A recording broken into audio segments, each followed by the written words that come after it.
So yeah, with that being said, I just want to give a quick introduction to Andrew and thank him for coming on and being our guest speaker today. So as Kirk mentioned earlier, Andrew is the co-founder of both Redefined Media and Panda General Store. So yeah, he will begin with a short presentation. Then we'll move on to the Fireside chat portion with some questions that we've already prepared. So it'll be a very podcast style conversation that we'll go back and forth. And finally, we'll have our Q&A portion where you guys can feel free to ask your questions through the Q&A section in the taskbar below. And so without further ado, please help me welcome Andrew Tran. Hey everyone, happy Friday. Thanks for having me, and thank you for the intro, Wilson. So yeah, like they mentioned, I'm a filmmaker based out in Honolulu, Hawaii. I started Redefined Media with a bunch of friends back in 2014 while I was in college, and just recently started Panda General Store during this pandemic. Redefined Media, we're a local boutique production company that works with clients big and small all over the world. Just to have a better idea of what we do, I just want to show you our reel from 2019. So here it is.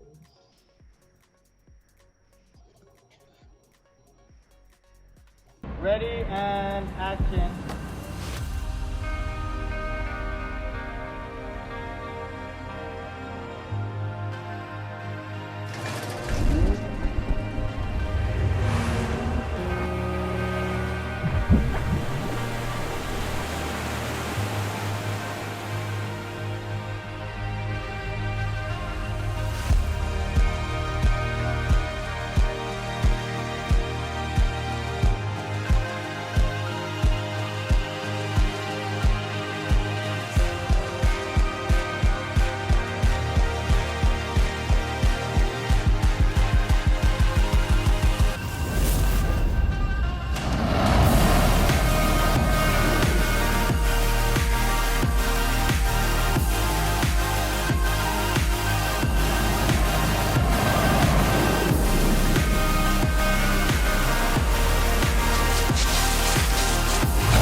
So that was our collection of work from 2019.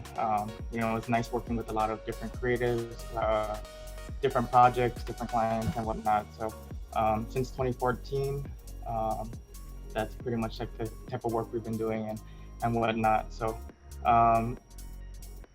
this year was kind of different. It was tough. We were all in the same boat right now, and it's a different time, a new normal, and we actually didn't do any work for like a few months, and it's just kind of just like a good time to kind of just like step back and work on the business, figure out things that need to be done and whatnot. But work slowly started coming back, and so it was cool to see how people were evolving and adapting to the situation, and allowing us to capture that. So I want to show you what we did this year so far.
So in that video, you can see, how businesses change and adapt to the new normal, the new mask protocol, the new cleaning protocols, and all these different things. And along with that, us as creatives as well had to adapt to those sort of things. So new protocols, and different, I guess, like new rules for us to like operate under. So it's been a fun and exciting year, and it's definitely been slower than previous years, but that's allowed us to rework the business, the goals, and then it also led me to start another company with another group of friends, Evan and Eric, and we started Panda General Store. And in light of this pandemic, we wanted to start something to work with all of our friends in the industry, the local businesses, and then also help and give back to the local community. So we started Panda General Store. It's a random name that we thought of a long time ago that we just stuck with, but it's a local grocery delivery business online that offers island-wide delivery, and we work with local businesses to get their products directly to the local consumers. Here is a 30-second commercial that we produced for Redefined Media, produced for Panda General Store, to showcase what PGS is. Panda General Store is Hawaii's newest online grocery service, offering island-wide delivery across Oahu. We provide peace of mind and convenience, which is why we've teamed up with local businesses to fulfill your needs. Fresh produce, seafoods, meats, and Hawaii-made treats delivered straight to your doorstep. Track your order live and coordinate with your driver for contactless delivery options. Be safe. Order from home. Get it delivered.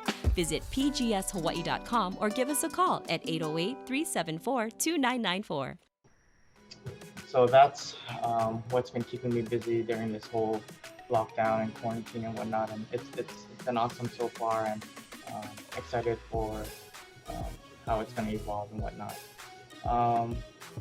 Another thing that I'm grateful for during this time is, it gave me more free time to focus on myself and my own brand and whatnot. So, being able to market myself as a independent creative led me to more opportunities, in a sense where I was able to collaborate with more like-minded individuals to work with them and learn with them, and create something that I wouldn't be able to create on my own, or maybe I could, but it would be a lot more difficult and wouldn't be as fun. But through this whole process, I was able to learn and meet new people, work with creators that I've looked up to, and so I want to show you guys a recent piece that we worked with. I worked with Kinetic for Add to Hawaii. Jonathan Walk was the director, and they hired me to DP and film. So it was a fun project, and it turned out great. So it's airing now, and it was like the most recent project that I've worked on. Last video, I promise.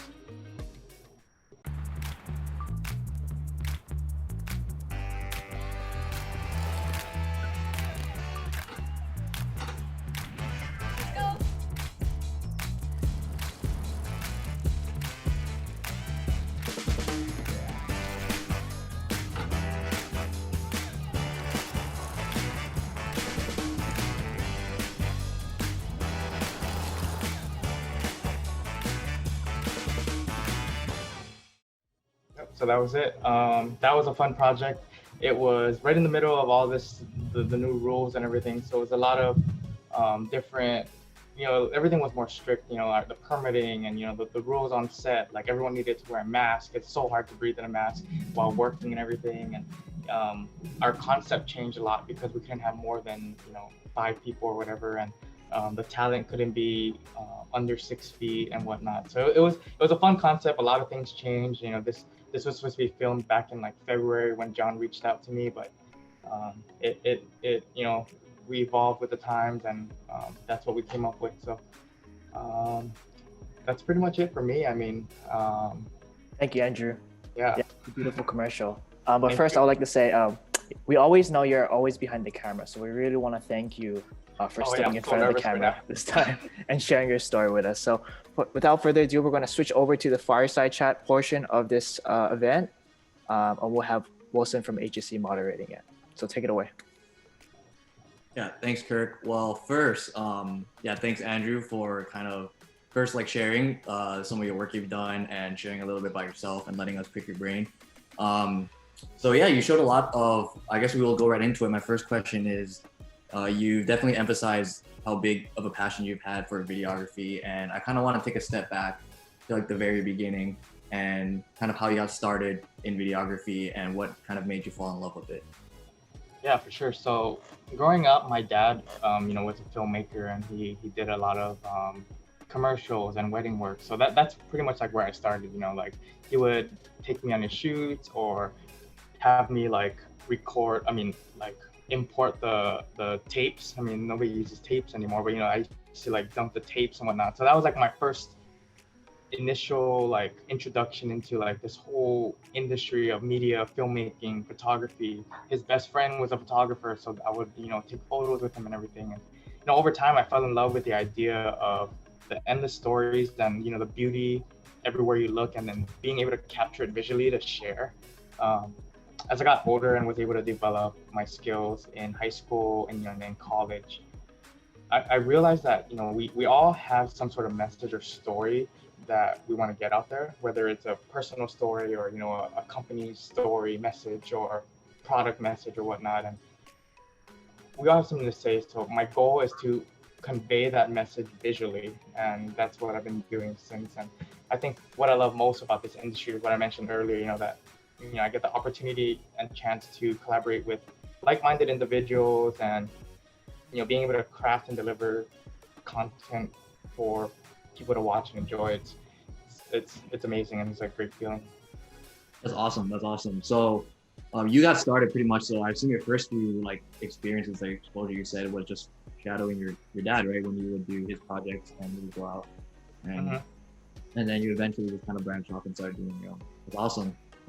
Yeah. So I guess I wanted to move forward where I guess a lot of people don't know that you didn't really go like we weren't in college for like filmmaking or any of that sort, and you actually pursued a career in med. And yeah, I guess if you want to talk about a little bit about like your since a lot of us here are college students, a little bit about your collegiate career and how it kind of coincided with your passion with filmmaking and creative media. For sure. So at the same time of all that happening, my grandparents lived with us. So as at an old age, they go to the doctors a lot, hospitals and whatnot. And I'm bilingual, so I would go and translate for my grandma, her doctor's appointments and whatnot. I just seeing the compassion and like how the doctor was able to like just like make my grandma feel better, like just like and all that stuff, made me fall in love with medicine. So it kind of just pushed my brain into these two directions. Like, okay, cool, I love media, and I'm also passionate about medicine. And then through high school, I kind of sort of did both things as well. Kept up with the whole medical side, that whole goal of medicine. But then also I was involved with broadcast journalism. So I still had my foot in both doors and still didn't know what I wanted to do. In college, out of high school, I was like, you know what? I'm gonna go to business school and learn how to like start a wedding company and a creative media company. So actually, I took classes, or I declared my major as like I wanted to go to Shidler and do business classes and marketing entrepreneurship. And my first year, I didn't enjoy it at all. I was like, man, if I'm gonna spend my time in school, I want to go to school for something I enjoy. So I switched over to bio, which is the opposite of a lot of what people do. Normally people switch from bio to business, but it was more fulfilling to me in a way where like I enjoyed the curriculum and everything that I was learning at the time, and the challenges and everything of that. So I actually graduated with a bio degree, took my MCAT, was on my way to go to med school, was working on my application and all that. But at the same time, I was still working on my media career. I started Redefined Media my junior year of college with my friends. So we were like doing all of that, and it was tough. It was hard. It got to the point where I wasn't able to like give 100% to either thing because my time and energy was like being pulled in so many different directions. So um, yeah, I was really afraid of like failure. So I didn't want to like admit to myself, like, you know what, I'm going to not in a way like give up on med school or anything, but I basically had an epiphany and I was like, hey, you need to make a decision and choose one thing um, to focus on because you can't do both. So basically, you know, after much thought and talking with like my, you know, my mentors and my friends, my parents, and my girlfriend, um, I broke down my values, my goals, and determined that I was more passionate about creative media than medicine. So um, I just risked it all and I took the step and I was like, hey, I'm gonna focus on this, and it's been good ever since. For sure, for sure. Well, yeah, it's cool to hear that you like there was that point where you had to make that decisive decision of like where you kind of wanted to like take a life forward. And that's and many times like a difficult situation to make, and it's something. That was so tough. Mm-hmm. And that's probably something that like and that those decisions are something that like probably everyone has to think about, like where they want to take their career. And so I wanted to ask is kind of what did like the people around you kind of feel? Well, you mentioned a little bit because you got their support from like your support system, but then I guess when you decided to make that pivot to go into media full time, how did some of like your friends and family think about it?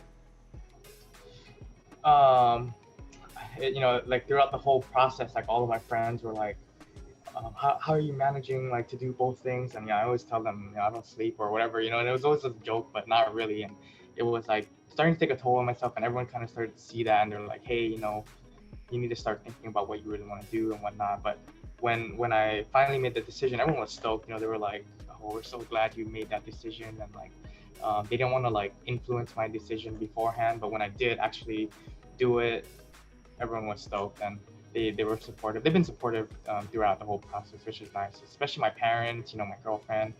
You would think Asian parents, you know, but they were actually surprised that I switched from business to medicine. And they were like, what, really? Are you sure? And then so when I did that whole thing and I switched back, they were like, oh, okay, cool. They were sort of like relieved almost, because they're like, you know, at one point, like I said, like it was starting to get unhealthy and crazy and unmanageable. So, you know, just they're stoked that I'm doing something that I love.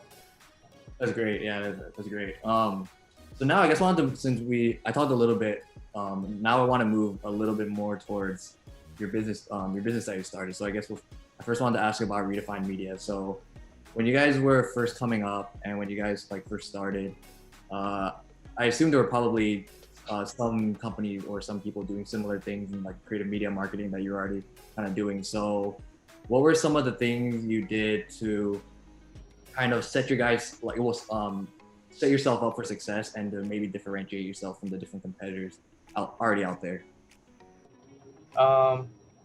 Yeah, at the time, I mean, we were young and naive, and we were just like, hey, let's just start a company. You know, we were already doing a lot of like music video work, short films, co-partners for an CM, you know, so we're like, okay, it's just natural. Let's just do it. Let's just start something. And we came up with the name Redefined Media. And I think at that time we started with the wave of social media, which was huge for us. You know, we took that and we used it as a tool. And, you know, when other people were still trying to learn it and just use it more for like social interactions and for fun, we took it to the next level and like, okay, how can we make this a tool and use it in our benefits? So at the time, I think Instagram was only doing 15. I mean, yeah, when it first started, Instagram was only doing 15-second videos. So we were like, okay, 15 seconds. How can we tell a story in 15 seconds? And that was like the challenge, right? So we would film a show or, you know, or an event or a commercial or something and cut it down into 15 seconds. How can you convey this message in 15 seconds to capture the attention span of everyone on social media, right? So I think when we first started out, that was how we wanted to set ourselves apart. Quick turnaround time, quality, and just like being able to like market ourselves along with the company or the event or whatever we're filming for. So I think social media, we owe a lot of our success to social media. And from there, you know, our videos caught the attention of bigger companies. And at the time, you know, companies were still new and hesitant on investing into social media marketing. I think a lot of companies still are, but it caught the attention of some big names, and we've been lucky to work with them. grateful for those opportunities. And then it was just a snowball effect from there.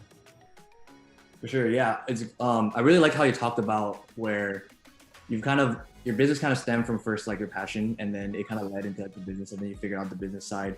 But like the root of it, it's your passion for creating media. So that was able to kind of drive you. I really liked how you brought that up. And I wanted to ask first because there's many students here that have like aspirations to start their own business, especially in college. And in the beginning phases, I wanted to ask, how were you able to you talked a little bit about it, like market your business, and typically like the first few clients are like the hardest to get, I assume. So what did you guys kind of do to really get your name out there when you guys were still very young?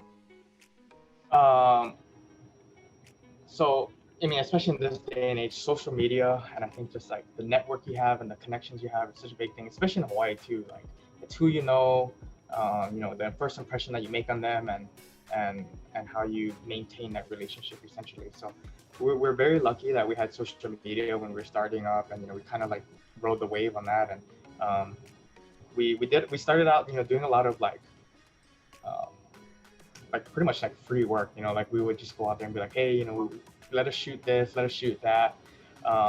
We were shooting shows at like Republic, and then that led to like later down the years we were shooting for like the bigger shows and whatnot all over. And it just like working, I guess, like establishing a portfolio and building your reel, and like being able to market yourself is such a huge asset and skill to have. So being able to market yourself or your product is huge. And I think with social media, we were to like brand ourselves as a hey, this is a cool and hip young company, young creatives coming up out of college, creating this cool content that people love and enjoy watching, and kind of caught your attention. And so I think that is a huge thing. For sure. And okay, I guess I wanted to ask now, because every business at one point hits like an obstacle or like a really big hurdle. So would you be able to maybe talk about like a moment you had like adversity, or a specific time where your business really like hit like a really like kind of I guess what's the word, like a hill or something that you guys had to climb over? Yeah, that's a tough question, because with every life experience and anything, there are so many moments of adversity. But I think the important thing is like being able to take it and analyze it, and then using it as a learning experience, and being to move on from that. So I mean, I think, I'm trying to think, that's a tough question. I think one of them was in 2016, I believe.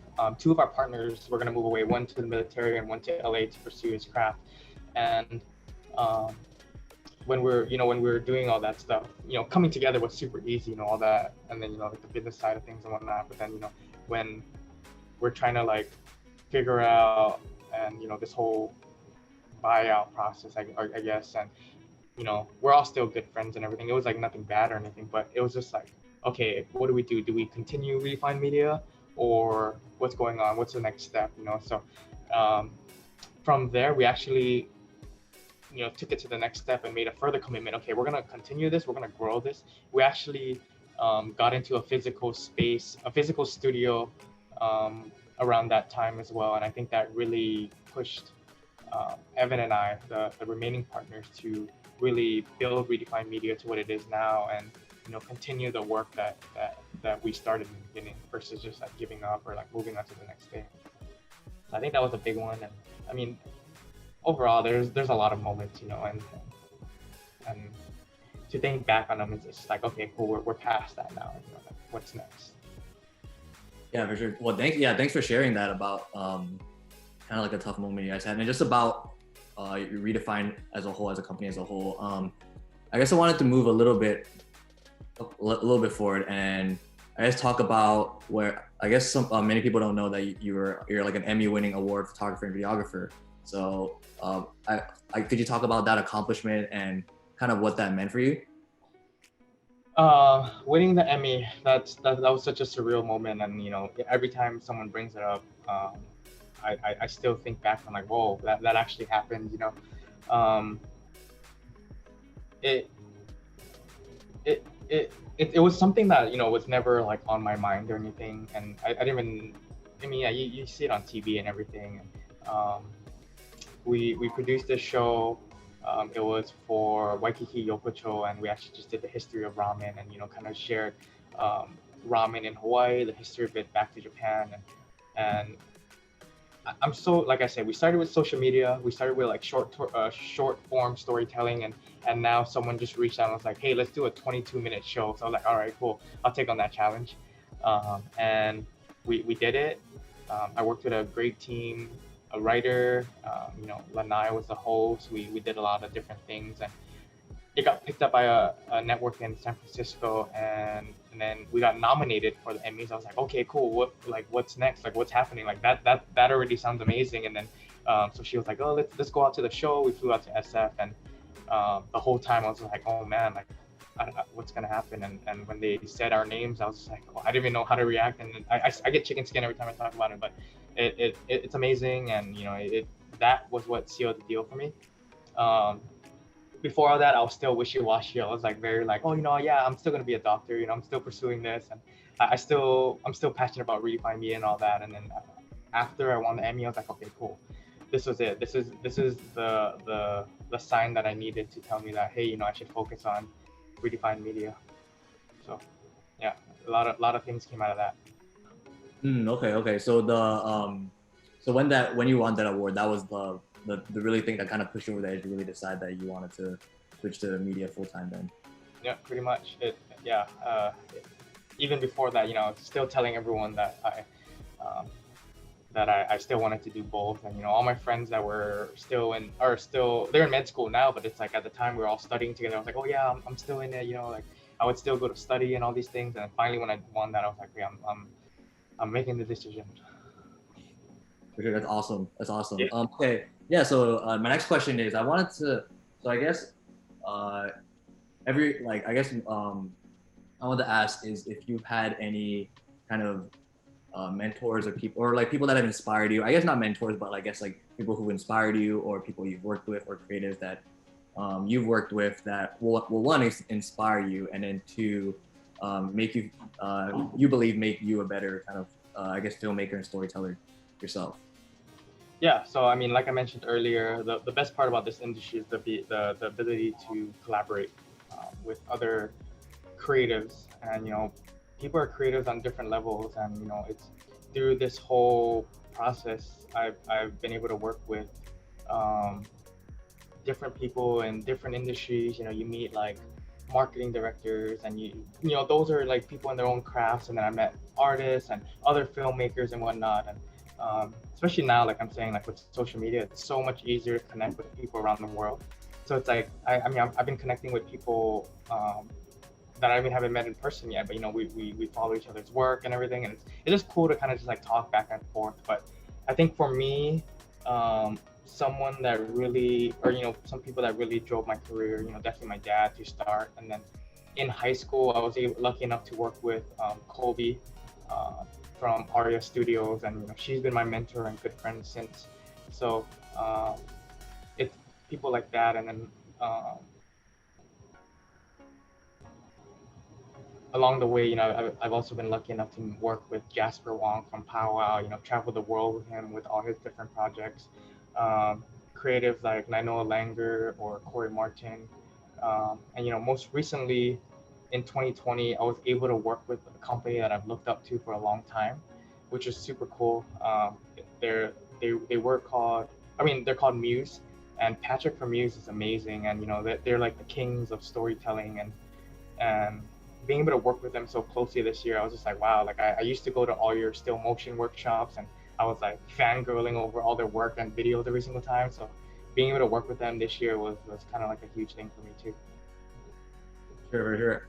So now, yeah, thanks for sharing that. So I wanted to, now since we're kind of in like the middle point, I wanted to switch over to Panda General Store. And I wanted to ask you a little bit about that. So Was Panda General Store a business you founded this year since during the pandemic time? And I guess would you be able to kind of give us a little bit of breakdown of the planning procedure, the startup phase, and what it was like to kind of have that in the middle of COVID? Yep. So Panda General Store, Eric, Evan, and I actually started that in 2018. We were gonna do a fulfilled by Amazon store, so that's why we were like Panda General Store. It's like a random name that people will remember, and it's just for Amazon, like, and whatnot. But at that time, we were also super busy with our own ventures, so we kind of just like, we didn't have time to like work on that project at all. So it was just sitting there as a company. We got it registered, we had a bank account and everything for it, and we're all ready to launch.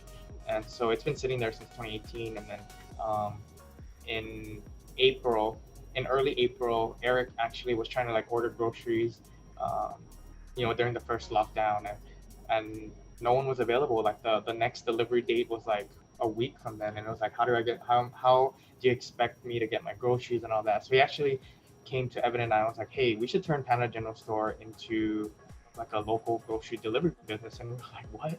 I do media, Evan does media, Eric, you do like some food distribution, but okay, none of us have any clue on groceries and anything grocery or deliveries and whatnot. So it was fun. And the easy part, like the one thing that we had for us was everything. We had everything registered, everything was up to date, our business name, we had our bank accounts.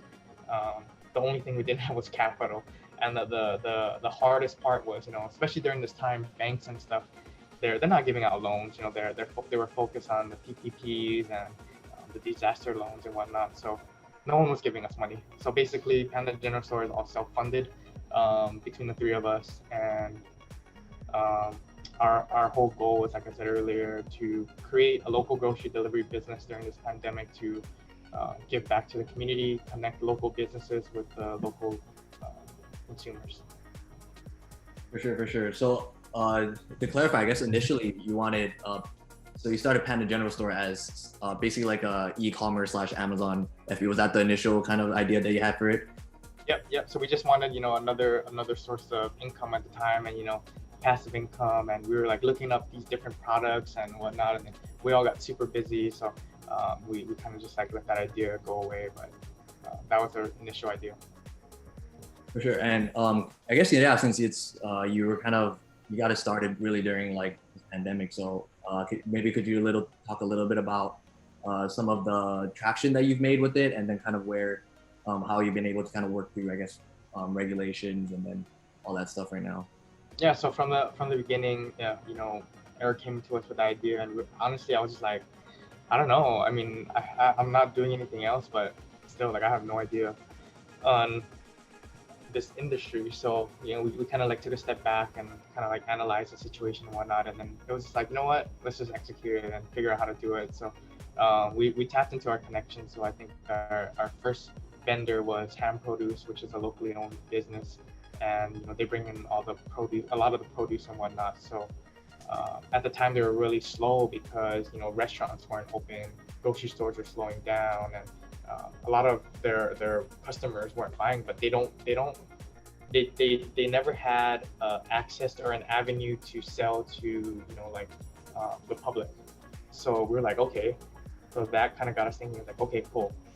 Panda General Store will be the bridge that connects the local business to the local consumer because it didn't have it before.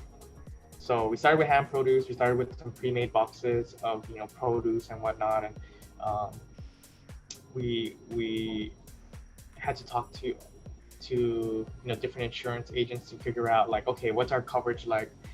It's going to be essentially like an Uber Eats or like any Bite Squad or something where people will be driving their own cars, and what's the liability and all that. So that was like all a huge thing for us, and it took us about 2 weeks to kind of figure out everything, talk with all the insurance people and get everything laid out, build our website. That was a huge thing, like any marketing materials and all that. And we were like, we need to launch ASAP. We don't know how much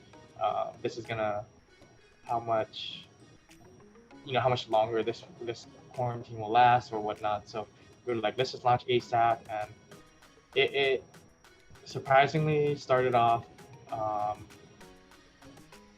We started with like just Instagram at first. We didn't have a website up. We were just like, hey, let's just launch and call in and give us your credit card information and we'll deliver these boxes to you. It sounds so sketch, but at the time people trusted us and our marketing was great and everything.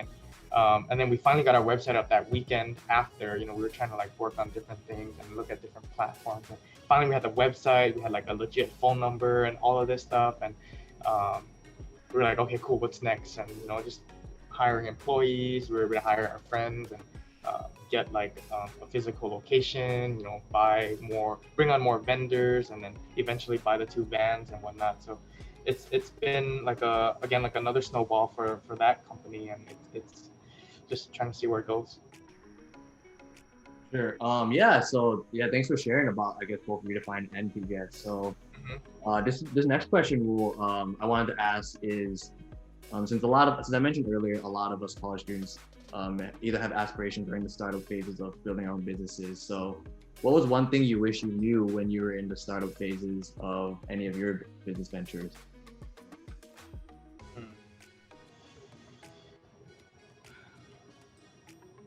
I think, I always knew that starting my own business wasn't going to be easy. And, a lot of people think it is. It's like, it's that myth that, business owners are like, they get to travel the world, they're super rich, they have all this success and whatnot. But it's not like that at all. It's like, I knew it wasn't going to be easy. It's tough. And, I don't think that I was prepared for it, I guess.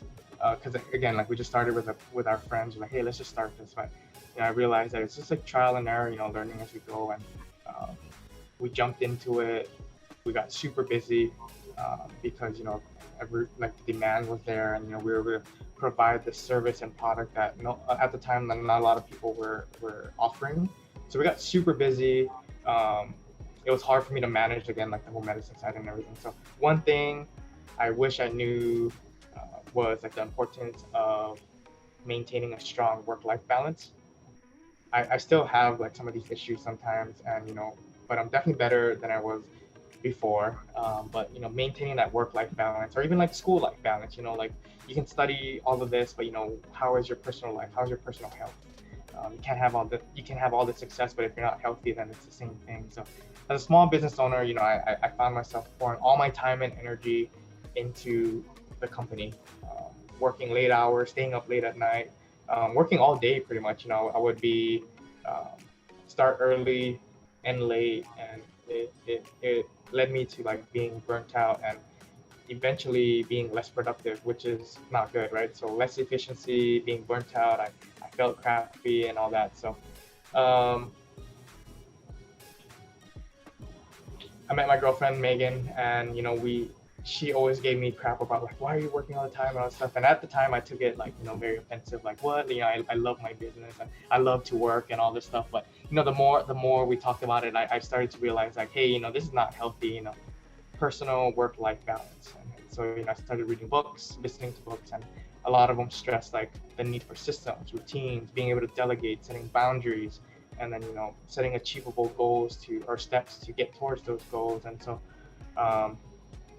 I think the work-life balance, time management is a huge thing that I wish I knew and worked on in the early stages of owning a business. But a lot of good books are like the 12-week year, the Compound Effect, and the E-Myth Revisited. That's a book that those 3 books are the books that I kind of like read every year, or like kind of go back and review my notes on it every year, just to kind of like regain clarity on what I want to do. But yeah, implementing all that has helped me with my work-life balance, and it's been good.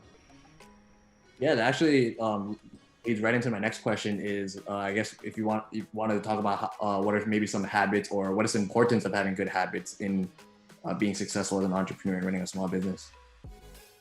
Yeah, I think a good habit, I use the word clarity a lot, is just to have clarity in what you want to do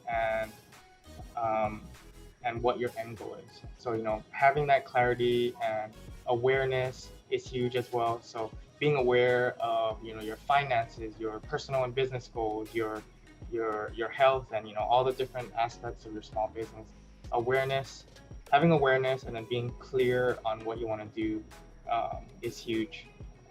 So I often find myself like, falling back into those old ways of like, oh, I'm burnt out, I'm taking on all these things, and kind of just have to remind yourself to take a step back, and analyze the situation and regain that clarity, and then everything will kind of just like fall into place after that. For sure. Yeah, so I guess now that I wanted to ask you about, because you mentioned it a little bit earlier about how the pandemic kind of affected your businesses, because for example, Redefined, you talked about like the difficulties you've had the past few months. So I guess I wanted to, if you were able to talk a little bit more about what this pandemic how has it affected both of your businesses? Yeah, so I mean, we're all in the same boat.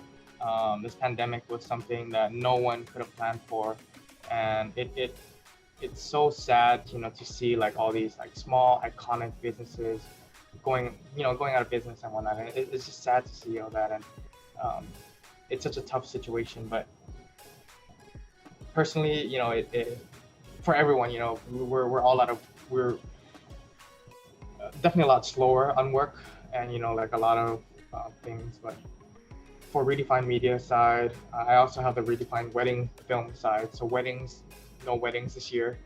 Everything is pushed back, they're postponed to next year. And I just feel bad for all the couples that are dealing with all that. And then for Redefined Media side, all the commercial work was kind of just on pause because with whatever budget companies did have left, it wasn't for marketing, it was more for, keeping the company alive, or, taking care of the employees and whatnot. So, and it ultimately became like, hey, how can we help you? How can we create content for you that will help bring business back to you? So we did our best to try and give back, but then with all like the regulations and laws and all that stuff, it's harder. So, but that opened the door for Panda General Store, being able to offer a service that helps everyone that values convenience and peace of mind. They use Panda General Store, and it's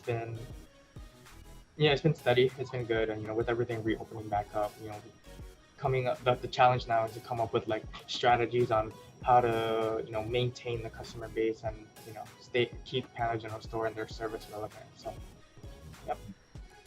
Yeah, so I guess to wrap it up, I have one more question. So my last question is, I guess what advice would you give to any young aspiring entrepreneur or / college student trying to find their way kind of in this kind of stage of their life?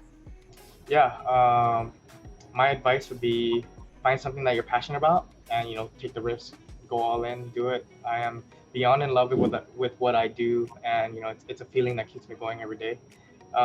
Continue to challenge yourself, and don't take the learning opportunities in college for granted. I think one of the best things in college was like the opportunity to learn, and being able to manage your time and soak in everything. The learning never stops. So continue to believe in yourself and strive to be better, especially now with like YouTube and like so many resources online. You can learn any skill. Pick one, something that you're passionate about, learn it, gain your clarity on it, and then just execute. I think the big thing is execution. A lot of people are stuck in like that researching, analyzing, planning phase, and I always find myself in that too. I'm an analyzer, so I like to like write down and plan all these things, and then I get lost and I don't execute anything. So just execute. Make sure you execute and have a clear vision and execute. Yeah, awesome. Well, thank you so much for for answering and sharing so much. So I'll switch it back to Kirk, and then I guess we'll move on to the Q&A section of this event. Great. Thank you so much, Andrew and Wilson. So now we're going to open up the floor to the audience for questions. If you have a question for Andrew, please go ahead and type it in the Q&A function in Zoom, and we'll relay the question for you. So we're first going to begin with Ed White. He says, Andrew, local companies somewhat infamously have always hesitated to invest in high quality creative for their marketing campaigns. So what helped you break through that business culture?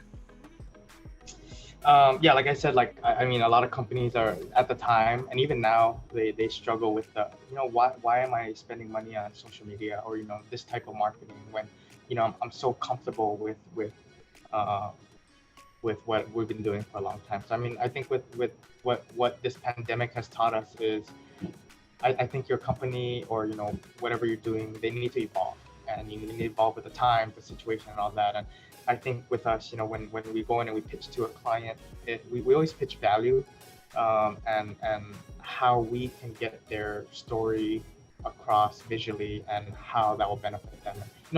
A lot of people are very like numbers driven, so we always have to come up with like analytics and whatnot. But I think that the main push is that we push our value and the importance of just maintaining or being relevant on social media, especially your type of product or whatnot. So that's our main push. Thanks, Andrew.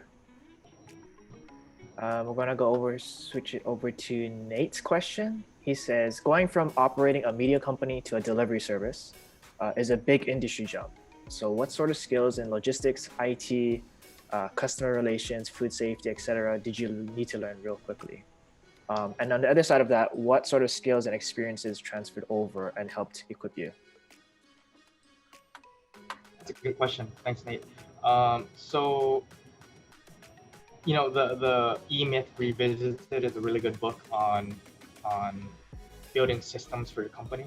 So from Redefined Media already, I was already used to, just like eliminating the creative side, like owning a business is like that whole other aspect that people don't think about. And the entrepreneurial myth is pretty much businesses are created by,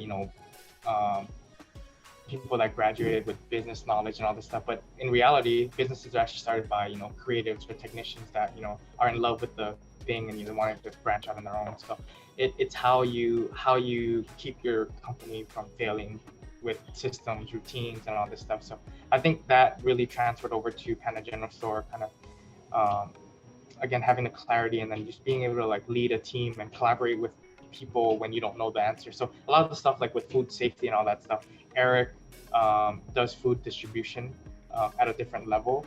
So he was able to reach out to his connects, and we were able to learn all the different protocols and all that.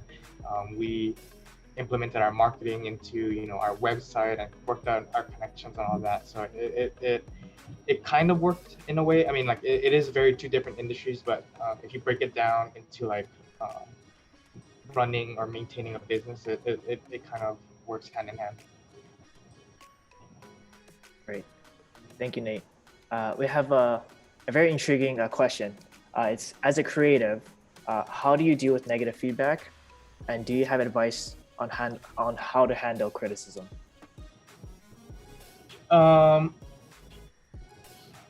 That's another thing that I face every day. So especially with social media and everything, I keep going back to social media, but our work is so heavily involved with all of that, and it's a constant battle with yourself. And if you're, like you're always like, oh, am I good enough? Like, this person needs this person needs that, and it's one. I try my best not to compare myself to others, and then when I get negative feedback, I take it with a grain of salt. I mean, just like I try to I created something for that reason, and I defend my work, and I take the constructive criticism. But if it's like negative, then I'm like, okay, thank you for that advice and or that criticism. But this is, I mean, you can't make everyone happy in this world, is what I've learned. Pretty much, simple answer. You can't make everyone happy. Haters gonna hate. True. Very true. Okay, next question comes from Peter Hessler. Creative media to online grocery seems like a very big leap. So what lessons from starting from Redefine that you've learned helped you launch PGS? A big thing for Redefined Media was when I first started, I had no sense of like delegation. I wanted to be involved with everything, from basically everything. I wanted my hands in everything. So what I took over to Panda General Store was, we worked with the owners, and the partners and, our team to really define roles, right? So, I would focus on this, you would focus on this, and, everyone knew what they were doing, and just having more clarity than we did. And actually, when we first started Panda General Store too, it kind of started out the same way, where it started so quickly, everything was running so fast that we kind of lost track of a lot of things. So I was like, hey, we need to step back, and gain some clarity, like figure out like what's going on with the business, create some awareness, where are our finances, where are our customers, what are they wanting and whatnot, and how do we operate more efficiently in a way. So that was a big learning process again, and it I think like I said, the one big lesson is just being able to manage time and like delegating the roles instead of trying to micromanage. Thank you, Peter, for your question. Next is Amber. She asks, do you have any tips for people wanting to transition away from being analytical and to being an executor? Oh, that's a good question too. Yeah, if you look at my computer, or like my Google Drive, I have so many documents of like all these things that I plan out and I outline. I outlined this whole talk, today. I'm like trying to like analyze everything. I was like, I know, I'm just gonna shut it off and just like try to do it. So I think it's like that mindset shift. The 12 week year is a really good book. It kind of breaks down. It redefines your mindset of 1 year being 12 months into 1 year being 12 weeks. So, that feeling of, the New Year's resolution and the accomplishment at the end of the year, or, fourth quarter and whatnot, you kind of just shorten that into a 12-week year, and you set achievable steps towards this goal that you want to do. So, yeah, the planning and researching everything is good, but I think you need to have that clear mindset of, okay, hey, I'm just going to do it and learn as I go, and see where it takes me, but then also be clear on what you want. So to follow up on the book question, could you tell us some of your favorite books or some of the books that you talked about? So the three books that I often revisit are, the E-Myth Revisited. That's a good book on just like breaking down the entrepreneur myth and the difference between a technician, a manager, and an entrepreneur. It's such a good book, and like kind of like opened my mind to a whole different thing. Kobe was actually the one that introduced that to me back like a while ago, and I still go back to it every so often. The 12-week year is a good one too. Kind of just like I listened to it back, a few years back, but I just started recently listening to it again, so it kind of like is driving me back up on that. And then another one is the compound effect, and the compound effect is like just like doing little things and compounding, just like money in a bank, interest, all that. It's the compound effect and how your little actions consistently will lead to like this bigger thing. So those are the three books that I revisit a lot. Awesome. I'll put that in my Amazon cart next. Yeah. One more book that really changed my perspective on Panda General Store was, I actually have it right here, The 12 Elements of Great Management. And MySpace Tom was actually the one that gifted me that book. And he was like, after I read this book, changed my life, changed what I did with MySpace. And I was like, okay, cool, I have to read that book. And I finally read it, and I was like, oh man, like the 12 elements, they almost seem like common sense, but the way that it's broken down and how you implement that into your business is like, whoa. So, yeah.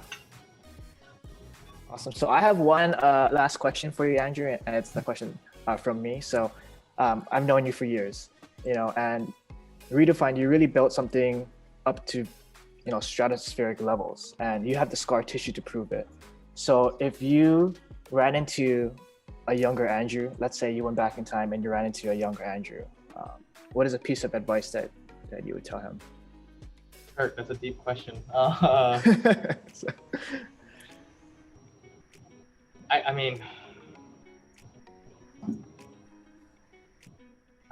think one thing is like, back in the day when I was doing all this, I was obviously unclear on what I wanted to do, because I didn't know if I wanted to do medicine. Didn't know if I wanted to do media. Actually, I wanted to do both, but realistically, like that wasn't gonna happen. So if I ran into a younger self, I would just be like, hey, be clear on what you want and um, figure out that work-life balance before something bad happens, So I think that was a huge one. But yeah. All right, thank you, Andrew. I think that wraps it up. Once again, thank you so much for making the time to share your journey with us. And we're very proud of you. We're looking more forward to seeing both you, Redefined Media, and PGS in the future.